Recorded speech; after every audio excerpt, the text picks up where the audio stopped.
नमस्कार जनरल साहब, बहुत बहुत स्वागत है आपका। जय हिंद अंजू, आपको और आपके दर्शकों को जय हिंद, जय भारत, नमस्कार। जय हिंद सर। सर, फ्रांस की एक खुफिया रिपोर्ट में खुलासा हुआ है कि ऑपरेशन सिंदूर के बाद राफेल को बदनाम करने के लिए चाइना ने एक बड़े पैमाने पर प्रोपेगेंडा चलाया। अंजू, बिल्कुल ठीक सुना आपने। ये बहुत खतरनाक खबर जो है वो उठ करके सामने आई है। इसके हिसाब से फ्रेंच इंटेलिजेंस एजेंसीज ने पूरी तरह से काम करने के बाद लगभग 2 महीने इस खबर पे काम किया और इस नतीजे पे वो पहुंचे कि चीन ने ऑपरेशन सिंदूर के बाद एक बहुत जबरदस्त मिस इंफॉर्मेशन कैंपेन चलाया फ्रांस के राफेल जेट के खिलाफ। उसमें चलाने के लिए उन्होंने क्या किया? देखिए, उन्होंने हजारों फेक अकाउंट्स बनाए इंस्टाग्राम पे, फेसबुक पे और एक्स पे, या जो पहले ट्विटर होता था, इन तमाम चीजों पे, और उन तमाम सोशल मीडिया प्लेटफॉर्म्स के ऊपर एआई जनरेटेड उन्होंने स्टोरीज चलाई।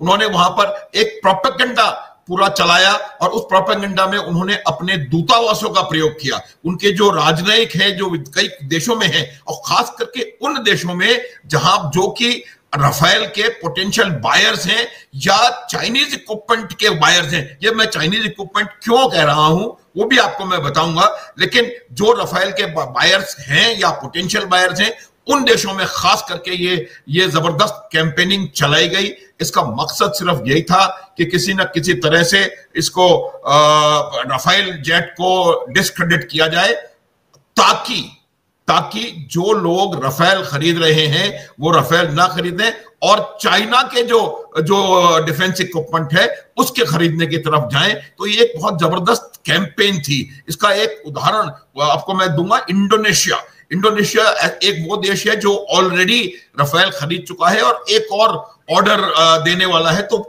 चाइना के जो एम्बेसडर्स हैं उन्होंने जाकर के इंडोनेशिया में लोगों को बताया कि देखिए, ये तो बहुत बेकार एयरक्राफ्ट है और ऑफ सिंदूर में ये मार खा गया और ये गिर गया। और उन्होंने जो आर्टिफिशियली एआई जनरेटेड जो स्टोरीज थी उनको चला करके उनको बताने की कोशिश करी। मकसद सिर्फ एक था, राफेल को डिस्क्रेडिट करना और अपने इक्विपमेंट को जो कि डिस्क्रेडिट हो चुका था इस ऑपरेशन सिंदूर के दौरान उसको आगे बढ़ाना। और ये मेरे ख्याल से एक बहुत इंपॉर्टेंट खबर आई है फ्रेंच इंटेलिजेंस एजेंसीज की, और बिल्कुल करेक्ट ये खबर है। सर, आपको याद होगा कि ऑपरेशन सिंदूर के 1-2 हफ्ते के बाद हमारे देश की विपक्षी पार्टी कांग्रेस ने भी सवाल उठाने शुरू किए थे कि 4 राफेल गिर गए हैं या 5 गिर गए हैं, कहां है मलबा, सरकार बताए कितने राफेल को नुकसान हुआ है, कितने फाइटर प्लेन हमारे गिरे हैं। क्या सर चीनी प्रोपेगेंडे के साथ जोड़कर इस खबर को देखा जा सकता है कि हमारा विपक्षी सवाल क्यों पूछ रहा था? मुझे लगता है कि बिल्कुल देखा जा सकता है। अंजू, देखिए, मैं आपको एक बात बताऊं, ये वही लोग हैं जो बाहर विदेशों में जाकर के ये कहते हैं कि भारत में काबिलियत नहीं है, भारत किसी प्रकार से आत्मनिर्भरता की ओर जा नहीं सकता, भारत में कोई इंडस्ट्री नहीं है, कोई इंडस्ट्रियल बैकअप नहीं है जो कि इस प्रकार का कोई डिफेंस इंडस्ट्री को तैयार कर सकता है या कुछ इस तरह के जहाज या इक्विपमेंट बना सकता है। देखिए अंजू, ये ऑपरेशन सिंदूर जो था उसका एक सबसे बड़ा टेक अवे जो था वो यही था कि भारत का जो इंडिजिनस इक्विपमेंट है उस इंडिजिनस इक्विपमेंट ने बहुत जबरदस्त परफॉर्मेंस दी, और जो ऑपरेशन सिंदूर का रिजल्ट है 3.5 दिन में पाकिस्तान घुटने पर था, उसकी वजह भारत का इंडिजिनस डिफेंस इक्विपमेंट रहा। अब मैं आपको बताता हूं कि इसको क्यों रिलेट करने की आवश्यकता है। रिलेट करने की आवश्यकता इसीलिए है कि न केवल अब, सदैव से कुछ ऐसे हमारे पॉलिटिकल लीडर्स हैं जो कि वो भाषा बोलते हैं जो चीन सुनना चाहता है या बोलना चाहता है, या पाकिस्तान सुनना चाहता है या पाकिस्तान बोलना चाहता है, और कोई भी ऐसी चीज जो कि भारत की प्रेजेंट गवर्नमेंट को डिस्क्रेडिट कर सके, चाहे वो डेमोक्रेसी पे आक्रमण हो, चाहे वो देश की क्षमताओं पर आक्रमण हो, चाहे वो देश की लीडरशिप पर आक्रमण हो, चाहे वो देश के जो जातिवाद और या हिंदू मुस्लिम के कोई बात करने के उस पर आक्रमण हो, ये लोग सदैव वो चीज करते हैं जिससे कि वो किसी भी तरीके से डिस्क्रेडिट कर सकें सरकार को वजह यह है कि आज से पिछले 25 साल से ये सरकार के बनाने के आसपास ढंग से नहीं पहुंचे हैं, और मुझे यही लगता है कि उनका एकमात्र मकसद है, चाहे देश का नुकसान हो, चाहे भारतवर्ष का दूसरी जगह पर किसी भी प्रकार का नीचे डाउनफॉल हो, लेकिन उनको कोई अंतर नहीं पड़ता। वो भाषा बोल रहे हैं, और ये मैं बता सकता हूं कि इसमें जरूर उनका कंट्रीब्यूशन है, और चाइना ने कहीं ना कहीं प्रयास भी किया होगा कि भारतवर्ष से ऐसी आवाजें निकलें जो कि कहें कि राफेल गिर गए, ये नुकसान हो गया, वो नुकसान हो गया, ताकि वो अपना जो कैंपेन चला रहे हैं, फॉल्स प्रोपेगेंडा कैंपेन, हर एक सोशल मीडिया के माध्यम से, अपने राजदूतों के, राजनयिकों के माध्यम से पूरे विश्व में जो चला रहे थे, उसको बल मिले। बल क्यों मिलेगा भारत से? क्योंकि ये जो युद्ध हुआ है वो भारत पाकिस्तान में हुआ है, इसलिए अगर भारत से वो आवाज आएगी तो उसका वैल्यू, उसका वजन कुछ और होगा। तो यही वजह है कि इसको आप निश्चित रूप से, मेरे हिसाब से हम इसको कनेक्ट कर सकते हैं, और ये बात वो करी गई है जो कि भारत के हित में नहीं है, और शायद कहीं ना कहीं से चीन का इसके ऊपर प्रभाव नजर आता है। इनके डायरेक्ट कनेक्टिविटी भी है इस पार्टी की चीन के साथ, कम्युनिस्ट पार्टी के साथ, पता नहीं क्या क्या इन्होंने साइन करा हुआ है। तो मेरा ये मानना है कि जिसने भी, मैं किसी एक पार्टी को सिंगल आउट नहीं कर रहा हूं, जिस किसी ने भी प्रश्न उठाया है, जिस किसी ने भी ये कहने का प्रयास किया है कि कितने राफेल गिरे, वो कहीं ना कहीं उससे उस जो इनका कैंपेन प्रोपेगेंडा है, प्रोपेगेंडा कैंपेन, उससे जुड़ा हुआ है कहीं ना कहीं। सर, और आपको याद होगा कि ये तो चलिए ऑपरेशन सिंदूर के बाद ये प्रोपेगेंडा चीन ने चलाया, लेकिन ये प्रोपेगेंडा तो बड़ा लंबे समय से आ रहा है। आपको याद होगा राफेल की डील को लेकर किस तरह के सवाल उठाए गए थे, चौकीदार चोर है। इसी राफेल डील के लिए कहा गया था ना, जो मामला सुप्रीम कोर्ट में भी पहुंचा था।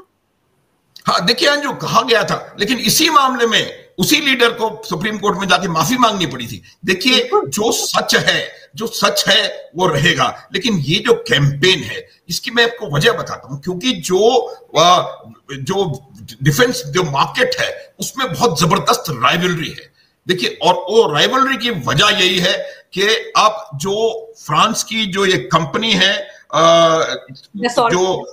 दसॉल्ट एविएशन, वो उसका लगभग दरवाजे बंद हो चुके थे। उसके जहाज कहीं खरीद नहीं पा रहा था, सिर्फ फ्रांस ने बनाए थे और फ्रांस ही उन जहाजों को उड़ा रहा था। मेरे ख्याल से भारत पहला उसका बायर था, और उसके बाद जो उसने एक रास्ता खुला, और कम से कम 8-9 देशों ने लगातार एक के बाद एक ऑर्डर उसको दिए, और वो 550 के आसपास जहाज बेच चुकी है ये कंपनी, और उस कंपनी का रिवाइवल हो गया। और यही वजह थी, क्योंकि ना तो चाइना चाहता था और ना और कोई लोग चाहते थे कि राफेल बिके, राफेल का नाम हो। इसलिए आज से नहीं, पिछले 15 वर्षों से ये कैंपेन चल रही है इसको डिस्क्रेडिट करने की, और काफी हद तक अंजू वो लोग सफल रहे इसको डिस्क्रेडिट करने में, और इसीलिए इतना लंबा समय लगा।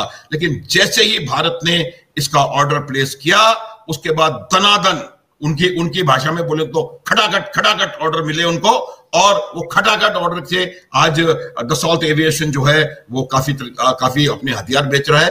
अब चाइना को फिर लगा कि अब मौका है, क्योंकि इस बार बाकायदा फिजिकल कांटेक्ट हुआ, आमना सामना हुआ, J-10 का, JF-17 का, और चाइनीज मिसाइल्स का, चाइनीज एयर डिफेंस का, और हमारे जहाजों का। और परिणाम अंजू आपके सामने है। हमारा 100% एक्यूरेट, करेक्ट निशाना, उनका 0% निशाना। ये बिल्कुल, तो जब ये इतना बुरा हाल हुआ, देखिए आपको मैं बताता हूं कि किस प्रकार से चाइना की जो डिफेंस इंडस्ट्री है, उसके शेयर्स इतनी बुरी तरह से नीचे गिरे। वहां का उनका एविक चेंगडू एयरक्राफ्ट है जो कि J-10C बनाता है, इसी प्रकार का कोई नाम है, उनका शेयर एक दिन में 9% नीचे गिरा। ये क्यों हो रहा था? वो इसीलिए हो रहा था कि जो उनकी PL-15 मिसाइल बनाने वाली कंपनी है, उसके शेयर 6-8% नीचे गिर गए। वो क्यों हो रहे थे? क्योंकि युद्ध के मैदान में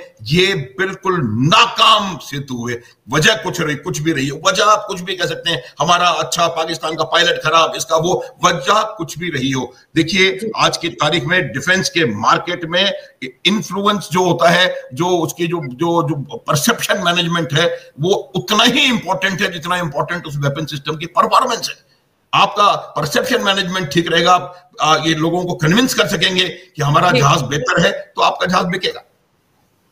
और सर, एक तो जो चाइना का J-17 थंडर या ब्लंडर जो था, उसकी भी धज्जियां उड़ी। अभी हमारे आर्मी के डेप्यूटी चीफ जो है, उन्होंने भी इस बात का खुलासा किया कि देखिए किस तरह से 81% जो हथियार पाकिस्तान हमारे खिलाफ इस्तेमाल कर रहा था ऑपरेशन सिंदूर में, वो सारे चाइनीज थे। और सर, उन सारे हथियारों की धज्जियां उड़ी क्योंकि कोई भी हथियार चल नहीं पाया, हमारे आकाश तीर सिस्टम को या S-400 को पार ही नहीं कर पाया, तो मार्केट तो खराब हो गई चाइना की। तो इसीलिए सारा कुछ किया गया। तो आपको लगता है कि ये खुलासा जो है, ये चीन की आर्म्स इंडस्ट्री के लिए और खतरनाक साबित हो सकता है कि किस तरह के प्रोपेगेंडा ये चलाते हैं? बिल्कुल बिल्कुल अंजू, ये जिस प्रकार से इस प्रोपेगेंडा को पकड़ा गया है और जिस प्रकार से एक ऑथेंटिक तरीके से फ्रेंच इंटेलिजेंस एजेंसीज ने इसको एक्सपोज किया है, ये बिल्कुल निश्चित रूप से इनके ऊपर बुरा असर डालेगा। और मैं थोड़ी देर पहले कह रहा था, परसेप्शन इक्वली इंपॉर्टेंट है, इन्फ्लुएंस इक्वली इंपॉर्टेंट है। और जब लोगों को मालूम पड़ेगा कि किस प्रकार से नेगेटिव परसेप्शन, नेगेटिव प्रोपेगेंडा करके चीन अपना घटिया माल बेचने की कोशिश कर रहा है, तो डेफिनेटली इसके खिलाफ ये जाएगा। और ये असल में क्या होने वाला है कि पाकिस्तान की मेहरबानी से ये चीन का जो एंटायर प्रोपेगेंडा है, इट हैज फॉलन फ्लैट, और इसका इनको एक उल्टा इसके ऊपर असर होएगा, काउंटर प्रोडक्टिव ये सिद्ध होगा और उनकी डिफेंस इंडस्ट्री के ऊपर बुरा असर निश्चित रूप से पड़ेगा। F-35 की बात भी बिल्कुल ठीक कह रही हैं आप, क्योंकि F-35 की भी काफी बेइज्जती हुई है कि ऐसा इतना बड़ा एयरक्राफ्ट जो कि वो उसमें इतना फ्यूल नहीं बचा कि वो वापस अपने एयरक्राफ्ट कैरियर पे वापस जा सके। वो इस मौसम को, मतलब आप मुझे बताएं कि जो दुनिया का सर्वश्रेष्ठ फाइटर जेट है, अगर वो कहे कि मैं इस मौसम में काम नहीं कर सकता, इससे ज्यादा खराब क्या बात हो सकती है? ये ऑल वेदर कैपेबिलिटीज होती हैं इनकी, ये इतने पावरफुल जेट्स होते हैं कि अगर जबरदस्त अंदर तूफान भी होगा, कितना भी वेदर खराब हो, इनको परफॉर्म करना पड़ेगा। और अगर नहीं परफॉर्म करेंगे तो फिर 2.1 बिलियन का नहीं बिकेगा वो। तो ये बहुत आसान सी बात है कि इससे अमेरिकन इंडस्ट्री पे भी और चाइनीज इंडस्ट्री पे डेफिनेटली बहुत ज्यादा एडवर्स इफेक्ट पड़ने वाला है। देखिए, मैं एक दो बातें और बताता हूं, मुझे 2 मिनट दीजिए आप, कि जिस प्रकार से चाइना की जो PL-15 मिसाइल है, उस मिसाइल में वो मिसाइल पहुंचना तो दूर की बात है, वो जो साबत की साबत सिरसा में गिर गई। उसका मतलब क्या है कि वो मिसाइल एक्टिवेट भी नहीं हो पाई, उसको गिराने की भी जरूरत नहीं हो अपने आप। तो इतना जबरदस्त बैड इन्फ्लुएंस हुआ। उसके बाद क्या है कि आपकी पूरी साबत मिसाइल अगर नीचे गिर जाएगी तो आप उसको देख करके उसमें से काफी चीजें देख सकते हैं। रेंजेस क्या हो सकती है, किस प्रकार से गाइडेंस काम करती है, किस प्रकार से कैसे काम कर सकता है और कैसे इसको रोका जा सकता है। आपको अगर याद हो तो जापानीज ने इंटरेस्ट दिखाया था कि भाई आप हमें इसका मलबा दे दें, जितनी मिसाइलें आपने गिराई उनका मलबा हमें दे दें, ताकि हम लोग इसके ऊपर कोई रिसर्च करके काम कर सकें। क्योंकि जापान और चीन एडवर्सरीज हैं ईस्ट चाइना सी में और इस इलाके में, और न केवल अभी हमेशा से रहे हैं। तो ये मेरा मानना है कि जिस प्रकार से उनकी ये मिसाइल, उसके अलावा जो उनके एयर डिफेंस सिस्टम थे, air defence system HQ-9, HQ-16 क्या है? HQ-9 ये S-300, S-400 का पुअर इमिटेशन है। उन्होंने H-300, S-400 के रिवर्स इंजीनियरिंग करी या जो भी उन्होंने किया, उसका एक घटिया डुप्लीकेट बना दिया।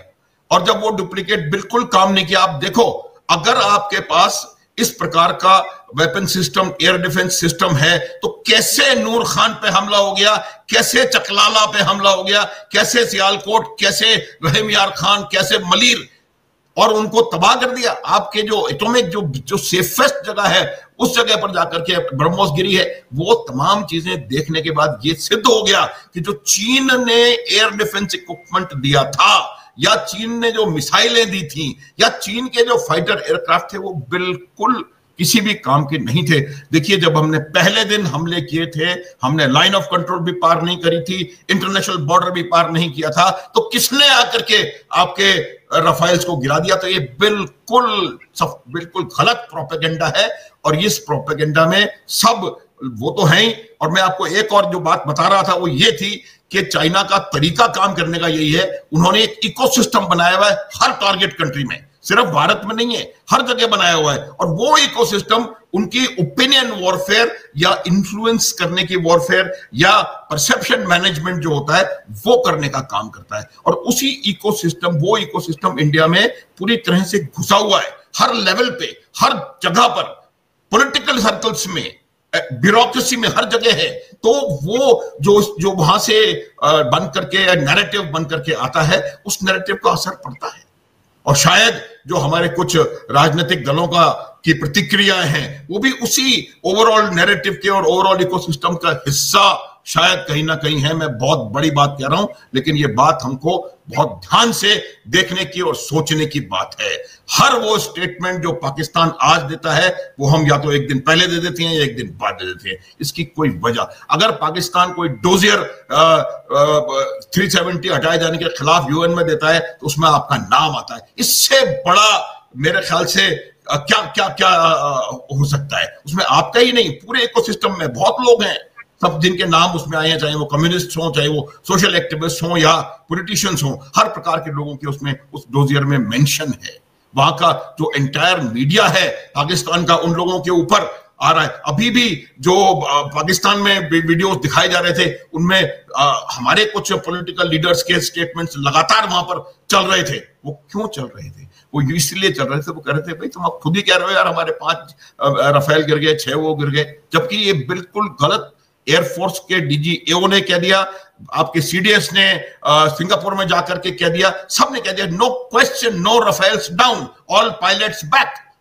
अब मुझे बताओ इनको क्या क्या क्या समझ में क्या क्या कमी है? तो ये बहुत बड़ा इकोसिस्टम है, इसको देखने की जरूरत है। बिल्कुल सर। और आपको याद होगा कि ऑपरेशन सिंदूर के दौरान इन्होंने एक आर्टिकल भी छपवाया था एक बड़े वेबसाइट पर चाइना ने, जिसमें ये सारे कुछ क्लेम किए गए थे। शुरुआत में तो यही कहा गया था बड़ा सक्सेसफुल रहा है, हमने ऐसा किया, हमने वैसा किया। वो भी तो इसी प्रोपेगेंडे का हिस्सा था वो आर्टिकल। बिल्कुल बिल्कुल। ये देखिए चाइना, जो चाइना का जो सिस्टम है, जो फॉल्स नैरेटिव्स बनाना, अग्रेसिव ऑफेंसिव स्टेटमेंट्स देना, अपने न्यूज़पेपर्स में तो दे ही रहे हैं, उसके अलावा उन लोगों ने स्पेसेस बहुत बड़े न्यूज़पेपर्स में, चाहे वो अमेरिकन हो, ब्रिटिश हो, फ्रेंच हो, उन जगहों पर न्यूज़पेपर की स्पेस उन्होंने खरीद रखी है और उसमें पेड आर्टिकल छपवाते हैं। लेकिन मंजू, में आपके दर्शकों को फिर बता देना चाहता हूं कि जिस पेड आर्टिकल की हम बात कर रहे हैं वो छपा, उसमें उन्होंने कहा कि JF-17 ने किस प्रकार से भारतवर्ष में तांडव मचाया। लेकिन जब सच्चाई सामने आई तो 4 या 5 घंटे में उसको वो आर्टिकल वापस लेना पड़ा था उसी समय, क्योंकि सारी दुनिया को मालूम था। आज पूरी दुनिया जानती है कि ऑपरेशन सिंदूर का जो रिजल्ट है वो क्या है। पूरी दुनिया जानती है कि घुटनों पर कौन आया था, सीज फायर के लिए भीख किसने मांगी थी, नूर खान एयरबेस किसका खत्म हुआ, उनके जो न्यूक्लियर एसेट्स हैं वहां पर झटका किसको लगा, उनके रहीम यार खान में और सियालकोट में और लाहौर में एयर डिफेंस को पूरी तरह से डिग्रेड किसने किया, कहां पर हुआ, और 24 मिसाइल फायर हुई, 24 की 24 ठिकाने पर किसकी मिसाइल्स पहुंची और किस जहाज से वो फायर हुई, राफेल से या मिराज से। तो ये बात आप देखिए कि ये पूरी तरह से उनका पूरा इक्विपमेंट, वजह मैं फिर कह रहा हूं कि कुछ भी हो कि पाकिस्तान उसको चला नहीं पाया, ये नहीं कर पाया, but fact of the matter is कि अगर मुझे हवाई जहाज खरीदना है तो मैं क्यों ऐसा हवाई जहाज खरीदूंगा जो परफॉर्म नहीं करेगा? मैं क्यों ऐसी मिसाइल खरीदूंगा जो छोड़ी जाएगी और दिल्ली पहुंचने से पहले आधे रास्ते में सिरसा में पूरी की पूरी गिर जाएगी, ताकि दूसरा पूरा उसको देख करके पूरी उसकी टेक्नोलॉजी को भी देख ले और कैसे आगे करना है। वो क्यों कोई खरीदेगा? क्यों कोई ऐसा एडी सिस्टम खरीदेगा कि पूरा का पूरा एडी एनवायरनमेंट जो है, इलेक्ट्रॉनिक वॉरफेयर एनवायरनमेंट जो है पाकिस्तान का पूरा समाप्त। इसकी वजह से इंडियन एयरफोर्स फ्रीली पाकिस्तान के आसमानों में हरकत कर रही थी और जहां मन किया नूर खान, चकलाला, लाहौर, रावलपिंडी, जहां मन किया वहां पर फायर किया, जैसे मन किया वैसे फायर किया, इफेक्टिव फायर किया। तो इससे बिल्कुल सिद्ध हो गया था, यही वजह है। वरना मुझे बताओ कि अगर आपका एयरक्राफ्ट, आपके इक्विपमेंट ने अच्छी परफॉर्मेंस करी है तो फिर आपको फॉल्स प्रोपेगेंडा करने की क्या जरूरत थी? जरूरत तभी थी क्योंकि आपको पता था कि आपका इक्विपमेंट पूरी तरह से नाकाम रहा है। और ये आप बाकी स्टोरी कितने भी बनाते रहें, शेयर मार्केट कभी गलत नहीं होगा और कई चीजें और इंडिकेशंस हैं वो कभी गलत नहीं होंगे, सबको पता है। और जो लेटर शहबाज शरीफ ने पहले दिन लिख दिया था अपने मित्र देशों को कि भाई हमारी मदद करो, हमें इतना ज्यादा नुकसान हो गया है एक दिन में ही कि हमें पता नहीं पड़ रहा कि क्या हो रहा है। ये लेटर गया है। उसके बाद इनके डिफेंस मिनिस्टर ने, इनके सब लोगों ने इस बात को एक्सेप्ट किया है और अलग अलग जगह पर कि 11 जगह आए या 2 जगह आए या 5 जगह आए, वो उनको एक जगह भी अगर आप जाके नूर खान में भी हमला करके कर गए तो आपने वहां से लेकर के और नूर खान रावलपिंडी तक की सारी एयर डिफेंस को ध्वस्त करा, तभी आप वहां जाकर के पहुंच पाए। एक भी मिसाइल उनकी हमारे पास नहीं पहुंची, ये बात आप देखें। सर एक चीज आपसे समझना चाह रही हूँ कि ऐसा तो नहीं कि जैसे हम सब जानते हैं कि चाइना का माल कैसा होता है, सुबह चला शाम को ना चला ऐसा माल होता है, 24 घंटे में ही रद्दी की टोकरी में चला जाता है। कहीं ऐसा तो नहीं कि चाइना ने असली हथियारों के पैसे ले लिए हो पाकिस्तान से और उनको नकली माल ही थमा दिया?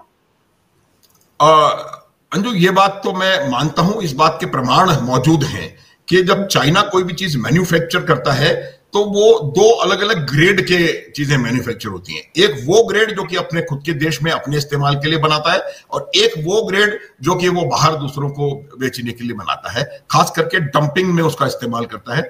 लेकिन मैं एक छोटी सी बात बताना चाहूंगा कि जब आप इतनी एक्सपेंसिव जो चीजें हैं उनकी बात करते हैं और जब आप डिफेंस रिलेटेड इक्विपमेंट की बात करते हैं, उसमें अगर आप कम बनाएंगे तो आपका आगे खुद का मार्केट खत्म होगा।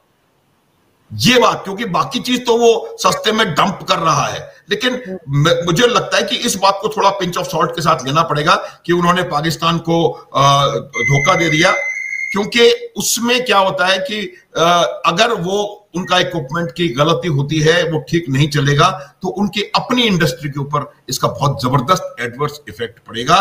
एक बार कोई ले लेगा, उसके बाद दोबारा उसको कोई खरीदेगा नहीं। तो मेरा यह मानना है कि इसमें गलती किसी को, उनका इक्विपमेंट है ही इंफीरियर, कोई इसमें शक नहीं होना चाहिए। उनका JF-17 हो, J-10 हो या PL-15 हो या HQ-9 हो, HQ-16 हो, सब इस युद्ध में प्रयोग में लाए गए और सब नाकाम सिद्ध हुए। कोई भी, मुझे लगता है कि एक भी चीज उनकी कामयाब नहीं हुई है। तो संभव है कि उन्होंने पाकिस्तान को तो कम से कम 2 नंबर का माल दे दिया हो, लेकिन इसमें आपके खुद के मैन्युफैक्चरर्स की जो रेपुटेशन है वो थोड़ी सी कमजोर होती है। इसलिए मुझे लगता है कि ऐसा होने की संभावना कम है। पर सर इतना जरूर है कि फ्रांस की खुफिया एजेंसी ने जो रिपोर्ट तैयार की है उसमें चाइना तो का प्रोपेगेंडा तो एक्सपोज हुआ है, लेकिन हमारे देश के अंदर बैठे हुए बहुत से राजनेता एक्सपोज हो गए हैं जो चीन की भाषा बोल रहे थे ऑपरेशन सिंदूर के बाद। उनके तार भी इस प्रोपेगेंडा से साफ जुड़ते हुए फिलहाल नजर आ रहे हैं। इन लोगों को कम से कम सर हमारी सेना को तो बख्श देना चाहिए, हमारी तीनों फोर्सेस को तो बख्श देना चाहिए। बहुत सारे मुद्दे पड़े हुए देश के अंदर, उन मुद्दों का इस्तेमाल कर सकते हैं अपनी राजनीति के लिए, लेकिन इन मुद्दों पर कम से कम समझदारी से अपनी जुबान को बंद रखने की इनको सख्त जरूरत है। सर आपने समय निकाला, बहुत ही विस्तार से इस विषय पर जानकारी मेरे दर्शकों को दी, आपका बहुत बहुत धन्यवाद। नमस्कार, जय हिंद। जय हिंद अंजू, जय हिंद।